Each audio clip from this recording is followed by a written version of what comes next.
तो साहब हम लोग आज बात करेंगे law and order and police reforms, कानून व्यवस्था या विधि व्यवस्था तथा पुलिस सुधार। ये बड़ा ही टॉपिकल इश्यू है, बड़ा रेलेवेंट है और कानून व्यवस्था से जुड़े मामलों पर आपसे निबंध भी पूछा जा सकता है। ऐसे के पेपर वाले में पब्लिक एडमिनिस्ट्रेशन का तो पार्ट है ही, जीएस में भी इंपॉर्टेंट है क्योंकि पुलिस रिफॉर्म्स वगैरह पे सवाल आते हैं। ठीक है ना। तो हालांकि कानून व्यवस्था तो राज्य सरकार का विषय है, राज्य सूची में यह विषय दिया गया है। बावजूद इसके कानून व्यवस्था बनाए रखने के लिए भारत सरकार और भारत सरकार के गृह मंत्रालय और भारत सरकार के जो अर्धसैनिक बल है उनकी बड़ी महत्वपूर्ण भूमिका होती है। So despite this fact that law and order is a subject of state government, law and order, police, it is given in state list, but it is the government of India and Union Ministry of Home Affairs which plays a very important role in maintenance of law and order. All the paramilitary forces, IPS is also the controlled by Ministry of Home Affairs. So it plays a very important role. और जो हम लोग कानून व्यवस्था में देखते हैं उसमें सबसे पहले गश्त करने के लिए 2 सिपाही होते हैं, उनको कहते हैं बीट कांस्टेबल। ठीक है। बीट कांस्टेबल के ऊपर चौकी होती है, पुलिस चौकी। पुलिस चौकी जो है, चौकी कांस्टेबल, ये 2 तरह की होती है, reporting and non reporting. Reporting चौकी एंड नॉन रिपोर्टिंग चौकी। रिपोर्टिंग चौकी उसे कहते हैं जहां पर एफआईआर लिखने का अधिकार दिया गया होता है, एफआईआर दर्ज होती है, वो रिपोर्टिंग है। और जहां एफआईआर दर्ज नहीं होगी, बाकी सारे काम होंगे, वो होगी नॉन रिपोर्टिंग। फिर चौकी काम करती है थाना के अधीन, और फिर कई थाने मिला करके बनता है सर्किल, क्षेत्र, और सर्किल के ऊपर हो जाता है जिला, डिस्ट्रिक्ट, और जिला के ऊपर होता है रेंज, और रेंज के ऊपर हो जाता है जोन, और जोन के ऊपर हो जाता है प्रदेश यानी राज्य, स्टेट। और इस तरीके से अगर आप देखेंगे तो रिपोर्टिंग चौकी या नॉन रिपोर्टिंग चौकी पर पुलिस कांस्टेबल के ऊपर एसआई, सब इंस्पेक्टर। थाना लेवल पर वहां 2 स्टार भी हो सकता है और 3 स्टार भी हो सकता है, वरना आमतौर पर थाने में इंस्पेक्टर होते हैं और कहीं कहीं सब इंस्पेक्टर भी हो सकते हैं। इसमें तो बहुत सारे लोग होंगे जिनके माता पिता पुलिस में होंगे, पुलिस वालों के बच्चे हैं, सब हैं, तो उनको पता है ज्यादा।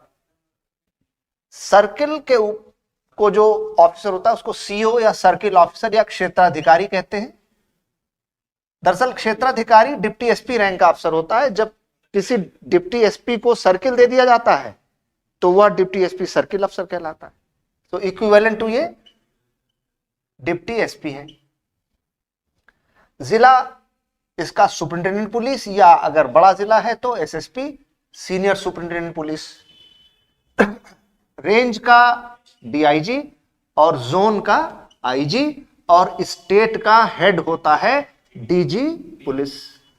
तो इस तरीके से हमारा पुलिस प्रशासन काम करता है। और जो रियल पुलिसिंग है एक्चुअली वो केवल थाना स्तर तक की होती है।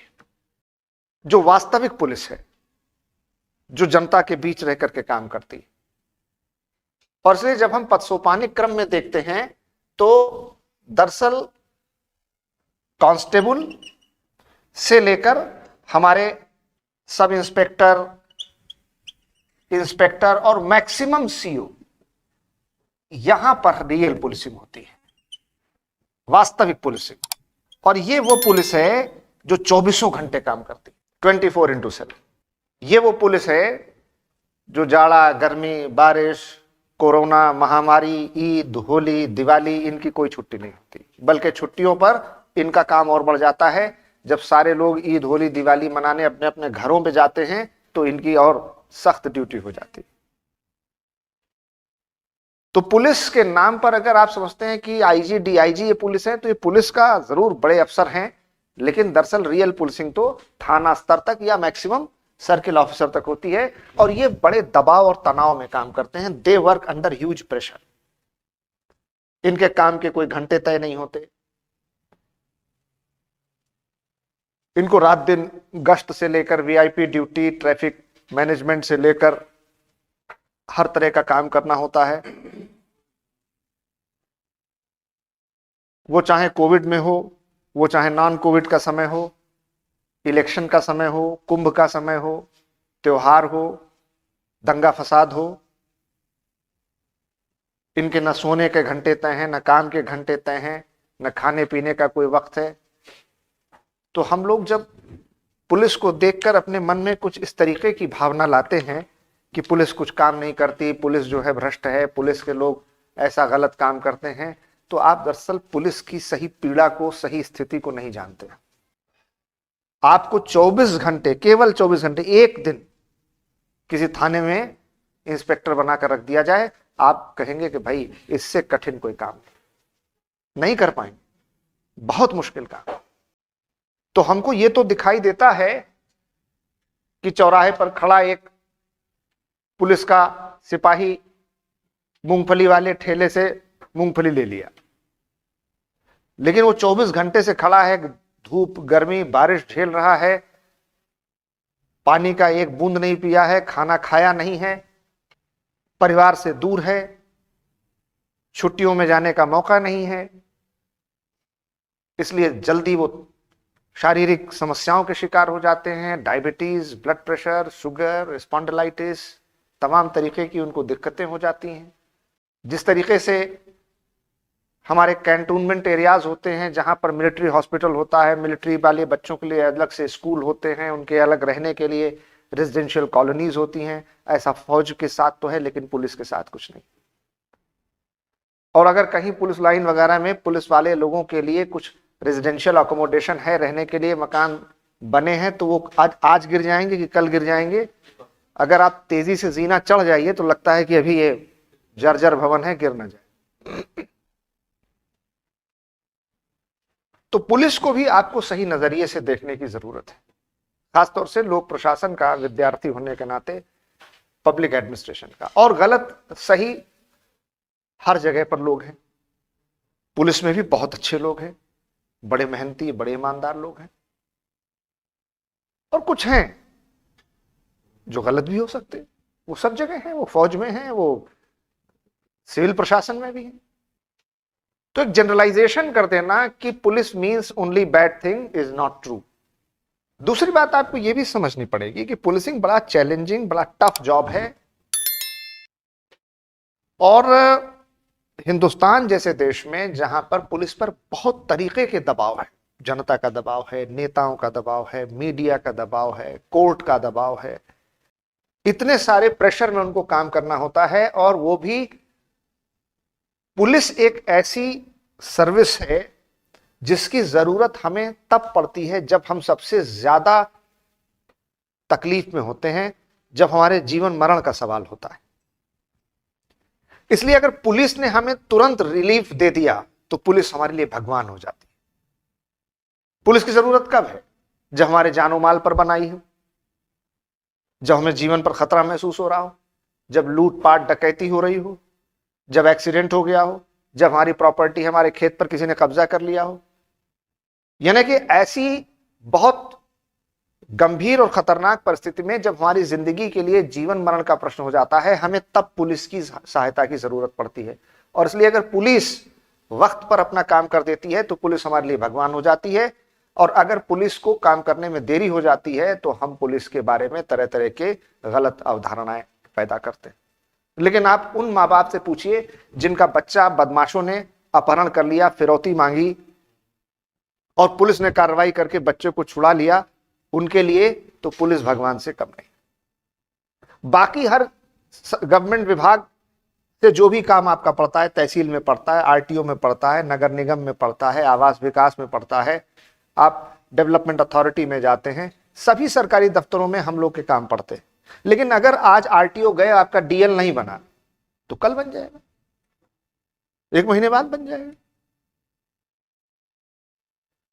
लेकिन अगर घर पे कोई बदमाशी कर रहा है, डकैती हो रही है, तो ये नहीं हुआ कि 1 महीने बाद आ जाएगी पुलिस तो काम हो जाएगा। पुलिस की जरूरत तो तभी है।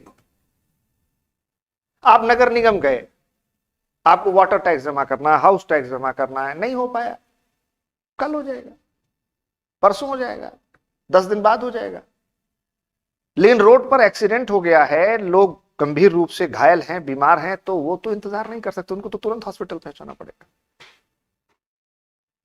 And that is why police is needed when you are under the most stressful conditions, feeling agony, trauma, threat to your life and property. When everything is at stake, you need police. Rest all other departments can wait. Police cannot. Police की जरूरत कब और कैसे पड़ी? हिंदुस्तान में पहले police नहीं होती थी. आपने मौर्य काल में पुलिस के बारे में पढ़ा है? मुगल काल में? जो मॉडर्न प्रेजेंट डे पुलिस आप देख रहे हैं, ये कब आया हमारे देश में? 1860 में, 1860. 1860 में पहला पुलिस कमीशन बना. क्यों बना 1860 में पहला पुलिस कमीशन?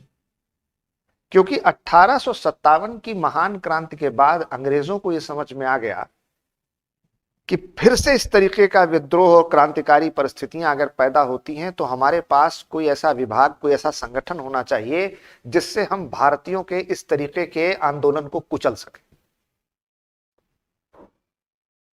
जो कि हमारे पास उस वक्त नहीं था, अंग्रेजों के पास. तो उन्होंने एक ऐसे संगठन की कल्पना की जो भारतीयों पर जुल्म ढाए, सितम ढाए, कंट्रोल करे, रेगुलेट करे, डराए धमकाए, न कि उनकी सेवा करे, खिदमत करे, कानून व्यवस्था संभाले. तो पुलिस का बेसिक पर्पस ही बिल्कुल अलग था.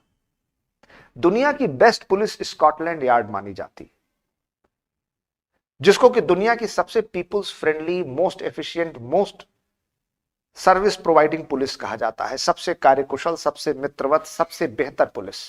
और यह स्कॉटलैंड यार्ड पुलिस किसकी है? ब्रिटेन की. यही ब्रिटेन ने जो भारत की पुलिस बनाई, उसके ठीक उलट, जिसको कि भारत में अलग अलग लेकिन बहुत ही नकारात्मक तरीके से देखा जाता है. क्योंकि अपने देश में उन्होंने पुलिस बनाई लोगों की सेवा, सहायता, सुरक्षा के लिए.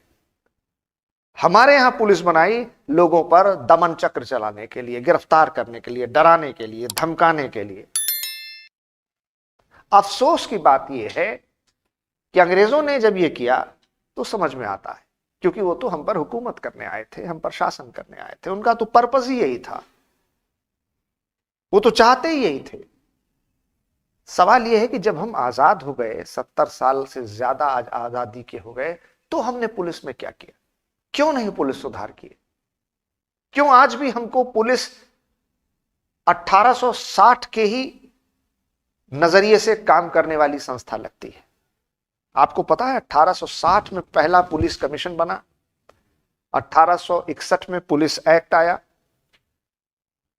1861 के ही आसपास पुलिस मैनुअल आया, पुलिस रूल्स आए, और इसी police act, police manual, police rule से हमारी पुलिस आज 2021 में इसका संचालन होता है.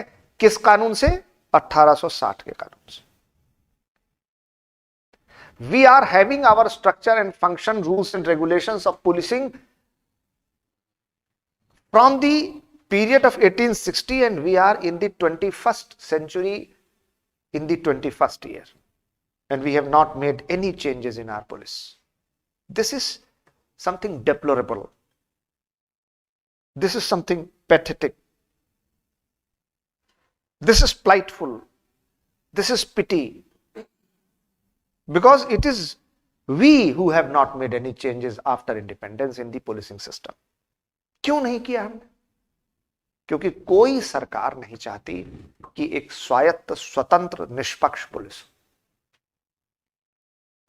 हर सरकार जिस भी राजनीतिक दल की हो, वो पुलिस को अपने कब्जे में रखना चाहते हैं, क्योंकि पुलिस एक बहुत बड़ा औजार है उनके हाथ में, उनके विरोधियों को डराने, धमकाने, बेगुनाहों को फंसाने, गुनहगारों को छुड़ाने, ये सारे काम करने के लिए पुलिस उनके हाथ की कठपुतली है. इसलिए अगर पुलिस ही आजाद हो गई, पुलिस ही इंडिपेंडेंट, ऑटोनोमस हो गई, पुलिस को ही राजनीतिक नियंत्रण से मुक्त कर दिया गया, तो सबसे पहले तो पुलिस इन्हीं लोगों को अंदर कर देगी. बावजूद इन तमाम तनावों, दिक्कतों, दबावों, परेशानियों के पुलिस अपना काम फिर भी ज्यादातर मामलों में ईमानदारी के साथ करती है। जब तक उसके ऊपर बहुत पॉलिटिकल प्रेशर नहीं हो, वो आमतौर पर कोशिश करती है कि हम लोगों की मदद करें। और पुलिस में भी हमारे ही आपके बीच से गए हुए लोग हैं, वो कोई दूसरी जगह से नहीं आए हैं, इसी देश और समाज का हिस्सा है। तो जैसे हम लोग हैं वैसे ही हमारी पुलिस होगी। 1860 का पहला पुलिस कमीशन, उसके बाद कब बना पुलिस कमीशन? 1902 में एंड्रू फ्रेजर कमीशन कहलाता है, लॉर्ड कर्जन ने बनाया। लेकिन एंड्रू फ्रेजर और लॉर्ड कर्जन में विवाद हो गया, तो एंड्रू फ्रेजर कमीशन की रिपोर्ट को लॉर्ड कर्जन ने लागू ही नहीं किया। उसके बाद पुलिस कमीशन कब बना? आज तक नहीं बना। Can you believe it? तो हकीकत में अगर आप देखिए तो हम किस पुलिस कमीशन के तहत संचालित हो रहे हैं? फर्स्ट पुलिस कमीशन 1860 के, क्योंकि 1902 में बना जरूर, हुआ तो कुछ नहीं। और आप फर्स्ट और सेकंड पुलिस कमीशन की रिपोर्ट पढ़िए, कभी मैं दूंगा आपको, दिखाऊंगा। जो उसकी पहली 2, 3, 4 लाइनें आप पढ़ेंगे तो आपको लगेगा कि ये तो 2021 के पुलिस के बारे में बात कर रहे हैं। क्या पहली, दूसरी, तीसरी लाइन में लिखा है? Today in India police is seen as one of the most brutal, inefficient, corrupt organization which is not friendly to the people and which is always indulged in malpractices. ये कब लिखा जा रहा है? 1902 के एंड्रू फ्रेजर कमीशन रिपोर्ट की पहली line है कि भारत में आज पुलिस संगठन को एक बहुत ही बर्बर, क्रूर संगठन के रूप में देखा जाता है, जो पूर्णतः भ्रष्ट और अकार्यकुशल है और जिसमें हर तरीके की बुराइयां पाई जाती हैं। ये एंड्रू फ्रेजर कमीशन की रिपोर्ट की पहली लाइन है। 1902 में एंड्रू फ्रेजर कमीशन लिख रहा है। अगर 2021 में कोई कमीशन बनेगा पुलिस रिफॉर्म्स पर, तो वो भी इसी तरीके से तो शुरुआत करेगा ना। क्यों ऐसा हुआ? क्योंकि हम लोगों ने पुलिस को राजनीतिक नियंत्रण का औजार बना लिया। We have made police as a tool of political control. कोई भी सरकार 2 चीजें बिल्कुल स्वतंत्र नहीं चाहती, एक न्यायालय, दूसरा पुलिस। हर सरकार बात करती, न्यायालयों को स्वायत्तता होनी चाहिए, स्वतंत्रता होनी चाहिए, पुलिस सुधार की बात करते हैं, करते कुछ नहीं। उसके पीछे उनकी खास सोच है, निहित स्वार्थ है, वेस्टेड इंटरेस्ट है। जब जनता पार्टी गवर्नमेंट बनी 1977 में, तो थर्ड पुलिस कमीशन बना, उसको कहते हैं धर्मवीर कमीशन। लेकिन इससे पहले कि धर्मवीर कमीशन कुछ अपनी रिपोर्ट देता, कुछ काम करता, जनता पार्टी की सरकार ही गिर गई। तो धर्मवीर कमीशन जस का तस रह गया और इंदिरा गांधी की सरकार जैसे ही बनी, उन्होंने पहला काम यह किया कि धर्मवीर कमीशन को भंग कर दिया, खत्म कर दिया। तो इस तरीके से 1860 से 2021 तक first commission, second commission, third commission बना तो, लेकिन सेकंड और थर्ड कमीशन कुछ कर ही नहीं पाया और फर्स्ट कमीशन के बारे में हम कुछ जानते ही नहीं। आप अगर आज कोशिश करिएगा, खोज के देखिएगा, जैसे ही आप पुलिस कमीशन टाइप करेंगे इन इंडिया, आपको सेकंड कमीशन के बारे में तो कुछ जानकारी मिलेगी, फर्स्ट कमीशन के बारे में कोई जानकारी नहीं मिलेगी। सेकंड कमीशन की रिपोर्ट, एंड्रू फ्रेजर की कमीशन की तो रिपोर्ट मिलेगी, फर्स्ट कमीशन की रिपोर्ट नहीं मिलेगी। आप 1860 का पुलिस एक्ट पढ़िए, पुलिस मैनुअल पढ़िए, तो भारत में पुलिस 1857 की गदर के बाद बनाई गई संस्था थी, जो कि फिर ऐसे हालात ना हो इसलिए बनाई गई थी। तो अफसोस की बात यह है कि अगर आज पुलिस में कुछ भी गड़बड़ियां हैं तो उसके लिए पुलिस जिम्मेदार नहीं है, उसके लिए हमारा राजनीतिक नेतृत्व जिम्मेदार है। जब सब इंस्पेक्टर से लेकर एसएचओ, सीओ, एसएसपी, डीजीपी, इनका ट्रांसफर और पोस्टिंग पॉलिटिकल ग्राउंड पर होगा, विधायक जी के, सांसद जी के कहने पर इंस्पेक्टर का तबादला हो जाएगा, मिनिस्टर के कहने पर आईजी, डीआईजी, एसएसपी हटा दिए जाएंगे, उनकी जांच की जाएगी, तो कैसे काम होगा? अब इस तरह से अगर आप देखें तो पुलिस जो है वो दो तरह की होती है। एक जिसे कहते हैं रिजर्व पुलिस, और दूसरा जिसको कहते हैं अनरिजर्व या नॉन रिजर्व पुलिस, आरक्षित पुलिस बल, पुलिस बल। रिजर्व पुलिस क्या है? जो आमतौर पर पुलिसिंग के काम नहीं करती है, वो अपने अपने बैरकों में, छावनी में रहती है। जब जरूरत पड़ती है इलेक्शन में, लॉ एंड ऑर्डर में, क्राइम कंट्रोल के अलावा, जब कहीं दंगा फसाद हो, कत्लो गारत हो, चुनाव कराने हो, तो सिविल पुलिस की मदद के लिए, सिविल पुलिस के नीचे काम करने के लिए उनको बैरकों से कहा जाता है कि आप आइए। तब वो अपने दल बल के साथ आते हैं, जैसे कि पीएसी, प्रोविंशियल आर्म पुलिस। यानी आरक्षित पुलिस बल, रिजर्व पुलिस फोर्स हमेशा एक संगठन, एक समूह के रूप में काम करता है। ठीक है ना? अगर आपने कहा वहां पीएसी आई है तो कोई एक सिपाही नहीं आया है, वो पलटन हो, बटालियन हो, कंपनी हो, कुछ हो, लेकिन समूह में होगा। लेकिन आपने कहा बाहर पुलिस आई है तो एक इंस्पेक्टर भी आ सकता है, एक सिपाही भी आ सकता है। तो जो अनारक्षित पुलिस बल है, जो आमतौर पर पुलिस के काम करते हैं, अपराध नियंत्रण का काम करते हैं, जांच पड़ताल का काम करते हैं, और वो थानों में रहते हैं, चौकी में रहते हैं, वो बैरकों में नहीं रहते, और ये रेगुलर पुलिसिंग का काम करते हैं। और फिर जो अनारक्षित पुलिस होती है, अनरिजर्व पुलिस, उसको कई हिस्सों में बांटा गया है। अलग अलग राज्य सरकारों ने इसे अलग अलग हिस्सों में बांटा है, जिसको आप अक्सर सुनते रहते हैं, जैसे कि एटीएस, एंटी टेरर स्क्वाड, जैसे कि एसओजी, स्पेशल ऑपरेशन ग्रुप, जैसे कि एसटीएफ, स्पेशल टास्क फोर्स, जैसे कि एसआईटी, स्पेशल इन्वेस्टिगेशन टीम। तो रेगुलर पुलिस में से ही इस तरीके के बल राज्य सरकारें बनाती रहती है। तो ये तो स्टेट का सब्जेक्ट हो गया, पुलिस, लॉ एंड ऑर्डर। अब इसकी मदद करने के लिए होम मिनिस्ट्री और उसके नीचे काम करने वाले तमाम पैरामिलिट्री फोर्सेस है, जैसे कि CRP, rapid action force, SSB, RAF, rapid action force. तो एक व्यवस्था है जो काम कर रही है। Is that very clear?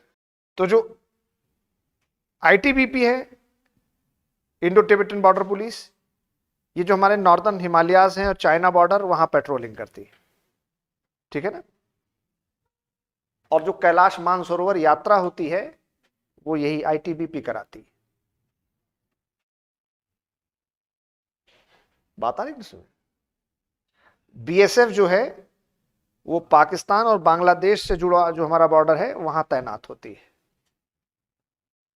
SSB, सशस्त्र सीमा बल, इंडो नेपाल बॉर्डर और इंडो भूटान बॉर्डर पर होती है। CISF, central industrial security force, जैसा कि नाम से जाहिर है, ये एयरपोर्ट और हमारे देश के जो औद्योगिक केंद्र हैं उनकी सुरक्षा के लिए होता है। असम राइफल्स, ये भारत का सबसे पुराना अर्धसैनिक बल है, oldest paramilitary force of India, और ये नॉर्थ ईस्ट में काम करता है।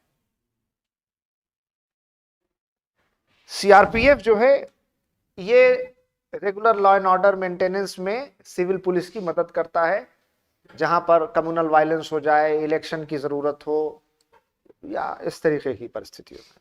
उसी का एक हिस्सा है सीआरपीएफ का RAF, rapid action force.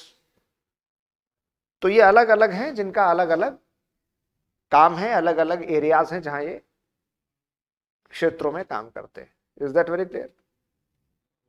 National security guard जैसा कि आपको पता है ये एंटी टेरर स्क्वाड है भारत का, और वीआईपी सिक्योरिटी और एंटी टेररिज्म इसके दो काम होते हैं। ओके, इसी से अलग करके मिला करके बनाया जाता है एसपीजी, स्पेशल प्रोटेक्शन ग्रुप। वो केवल और केवल प्राइम मिनिस्टर और उनकी फैमिली मेंबर्स के लिए होते हैं और एक्स प्राइम मिनिस्टर के लिए एसपीजी जो है, ठीक है ना। एनएसजी तो VIP security and anti terror, and SPG जो है only and only for the prime minister and ex prime minister and their family members. Okay, पहले होती है पलटन, पलटन के ऊपर कंपनी, कंपनी के ऊपर बटालियन, बटालियन के ऊपर रेजिमेंट। ठीक, तो पलटन को लीड करता है कप्तान, कैप्टन, प्लेटून जिसको कहते हैं, जिसमें आमतौर पर उसके नीचे 8 लोग होते हैं जो उसके एक इशारे पर जीने मरने पर कुछ भी कर देंगे। कप्तान ने कह दिया आपने पलटन से कूद पड़ो, यहां से कूद जाएंगे, तो मार दो इसको, मार देंगे, सुनेंगे नहीं कुछ। इसी तरह से पलटन, पलटन के ऊपर कंपनी, कंपनी के ऊपर बटालियन, बटालियन के ऊपर रेजिमेंट। बटालियन का मतलब है battalion is equal to 1000 soldiers. ठीक, और फिर होती है रेजिमेंट। तो कई सारी रेजिमेंट जब मिल जाती है तो बन जाती है फौज। तो Gorkha regiment, Mahar regiment, Sikh regiment, Rajputana regiment, ये रेजिमेंट है जो कि ब्रिटिश जमाने में बनाई गई थी, गोरखा रेजिमेंट। और वर्ल्ड वॉर 1 और वर्ल्ड वॉर 2 में इनकी बड़ी सक्रिय भूमिका रही, और अंग्रेजों के लिए तब ये लड़े थे, अब हमारे लिए देश के लिए लड़ते हैं। जो जनरल बिपिन रावत हैं गोरखा रेजिमेंट के हैं, कैप्टन मनोज पांडे गोरखा के थे। तो गोरखास का बड़ा अपना, तो गोरखा रेजिमेंट का मतलब ये नहीं कि गोरखा होना ही चाहिए, ठीक है ना। लेकिन आमतौर पर जो होता है ना, जो जैसे आईटीबीपी वगैरह है, ये ओपी कहलाते हैं, आउटपोस्ट। फौज यहां तब आती है जब इनके बस का नहीं रह जाता है, तो सेकेंड लाइन ऑफ डिफेंस होती है फौज। एक्सटर्नल सिक्योरिटी डिफेंस का जिम्मा है, इंटरनल सिक्योरिटी सीएपीएफ का जिम्मा है। बात आ रही है सुन, तो वो समझना होगा। यानी कि जैसे अगर हम देश का नक्शा बनाएं, तो अब ये जो पाकिस्तान का बॉर्डर है और बांग्लादेश का बॉर्डर है, यहां पर बीएसएफ होगी। जो ये हिमालय का बॉर्डर है चाइना से सटा हुआ, नॉर्दर्न हिमालय का, वहां आईटीबीपी हो गई। ठीक है, ये जो नेपाल और भूटान बॉर्डर है यहां पर एसएसबी हो गया। ठीक है, देश में कहीं पर भी कोई इंडस्ट्रियल प्लांट है, एयरपोर्ट है, तो वो क्या हुआ, सीआईएसएफ हो गया। देश में कहीं पर भी इलेक्शन है, लॉ एंड ऑर्डर प्रॉब्लम है, कम्युनल वायलेंस है, कत्ल गारत, दंगा फसाद हो रहा है, तो वहां पर सीआरपीएफ हो गया। हमारे ये जो कोस्टल एरिया है, यहां पर कोई प्रॉब्लम है तो इसके लिए कोस्ट गार्ड, ये अप टू 12 नॉटिकल माइल्स। मैंने बताया था ओरिजिनल टेरिटरी 12 नॉटिकल मील क्या है हमारे देश का ओरिजिनल टेरिटरी। वहां पर कौन गश्त करेगा, कोस्ट गार्ड करेगा। 12 नॉटिकल माइल के आगे फिर शुरू हो जाएगा इंडियन नेवी,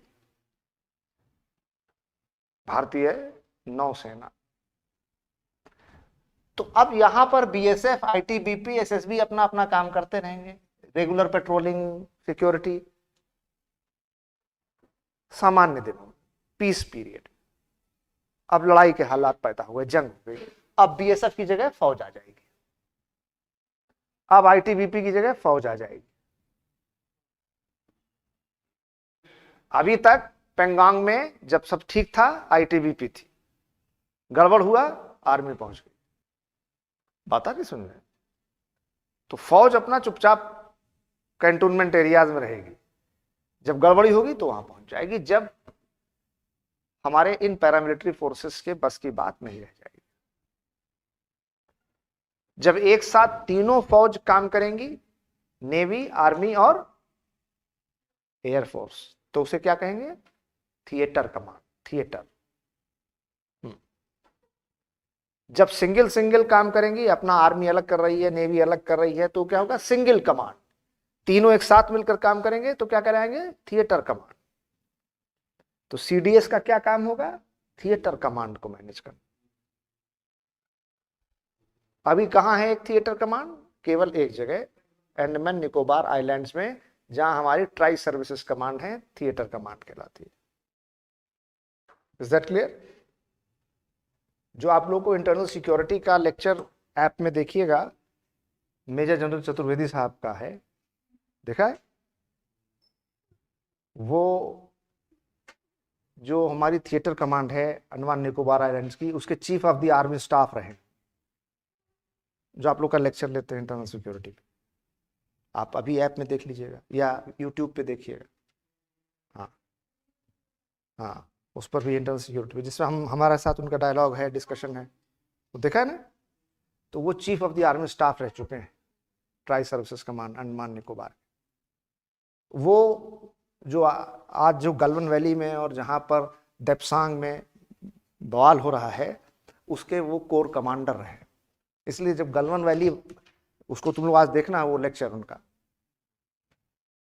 जो उन्होंने गलवन में हुआ उसको जो बताया है, वो बिल्कुल ऐसा आपको मालूम पड़ेगा कि जैसे लाइव पिक्चर व्यू है। जैसे कि आप इस तरीके से बताएं कि हम क्लास के बाद गेट के बाहर निकले और फिर पोस्ट ऑफिस पड़ा और फिर बाएं मुड़े तो नेहरू बाल वाटिका और फिर साहू आ गया, फिर पूर्णिया चौराहा आ गया। ऐसे वो बताते हैं गलवान में यहाँ मुड़े तो पैंगोंग सो आया, फिर फिंगर 4, फिंगर 3, फिंगर, बिल्कुल ऐसे लाइव पिक्चर। ये आप लेक्चर देखिए उनके, यूट्यूब पर भी पढ़े हैं, आपके ऐप पर भी। उसमें कई सारे डिस्कशन है हमारे साथ उनका, जिसमें हमने चाबहार किया है, इंडो ईरान किया है, मालाबार एक्सरसाइज किया है, क्वाड। सुप्रीम कोर्ट ने टाइम लिमिट दिया था कि 2009 दिसंबर 31 तक, 31 दिसंबर 2009 तक ये इंप्लीमेंट कर दीजिए। डेडलाइन को बीते 11 साल हो गए। तो अभी कुछ साल पहले, यानी 2016-17 में, प्रकाश सिंह ने कंटेम्प्ट फाइल किया। उन्होंने सुप्रीम कोर्ट से कहा कि साहब 10 साल हो गए आपके आदेश को, अभी तक लागू नहीं किया। सुप्रीम कोर्ट ने होम सेक्रेटरी को तलब किया, 2016-17 की बात है। होम सेक्रेटरी, भारत सरकार का गृह सचिव, जो एक वरिष्ठ आईएएस अधिकारी, उसने सुप्रीम कोर्ट में कहा, ये दिव्य बोध हुई, इल्हाम हुआ कि सर हम तो वैध आईसीएस में पढ़े नहीं है माय लॉर्ड, अभी पता चला है कि पुलिस तो राज्य सूची का विषय है, तो इसमें हम क्या कर सकते हैं? आपने हमें आदेश दिया था, हम तो कुछ कर ही नहीं सकते, क्योंकि पुलिस तो हमारे नियंत्रण में ही नहीं रहती। पुलिस तो राज्य सरकार के पास रहती है और राज्य सरकार हमारी सुन ही नहीं रही है साहब, हम क्या कर सकते हैं? सुप्रीम कोर्ट ने कहा कि कितने साल की सर्विस हो गई तुम्हारी, आईएएस का इम्तिहान कैसे क्वालिफाई कर लिए? आज तुम्हें समझ में आया, 2006 का ऑर्डर है, 2016 में तुमको समझ में आया कि पुलिस स्टेट लिस्ट का सब्जेक्ट है, बहाने बना रहे हो, तो तुरंत माफी मांगने लगे, सर माय लॉर्ड सॉरी, हुक्म कर दीजिए, माली गड़बड़ी हो गई। फिर कुछ और टाइम मांग लिया, अभी तक कुछ नहीं। अब जिस दिन सुप्रीम कोर्ट होम सेक्रेटरी से लेकर हर राज्य का डीजी पुलिस और चीफ सेक्रेटरी को तलब कर लेगा और कह देगा यहां से इनको सीधे तिहाड़ जेल भेज दो, या इनसे इन राइटिंग लो कब लागू कर रहे हो, उसी दिन ये लागू हो जाएगा, उससे कम पर, उससे पहले नहीं होगा। ये है पुलिस सुधारों की हकीकत। इसलिए सुधारों की उम्मीद ना करें आप, जब तक सुप्रीम कोर्ट नहीं चाहेगा, और वो भी जब इतनी सख्ती, इससे कम पर नहीं होगा केवल ऑर्डर देने से, डायरेक्टिव देने से, तो बड़े मुश्किल हालात है। पुलिस को आपने इंडिपेंडेंट कर दिया तो पुलिस तो फिर आपकी बात सुनेगी नहीं। ये कौन सा नेता चाहेगा? बात आ रही नहीं? सुन, तो पुलिस सुधार तो एक डिस्टेंट ड्रीम है, और इसलिए जब आप पुलिस में नहीं रहते हैं या एग्जामिनेशन की तैयारी वगैरह कर रहे हैं कंपटीशन के, आप ये सोचते हैं अगर मैं पुलिस में गया तो मैं ये कर दूंगा, मैं वो कर दूंगा, क्रांति कर दूंगा। और जो फिल्मों में पुलिस को दिखा दिया जाता है कि उन्होंने तो, इंस्पेक्टर साहब आए और चीफ मिनिस्टर को ही हड़काने लगे, हिम्मत नहीं वहां पहुंच जाए।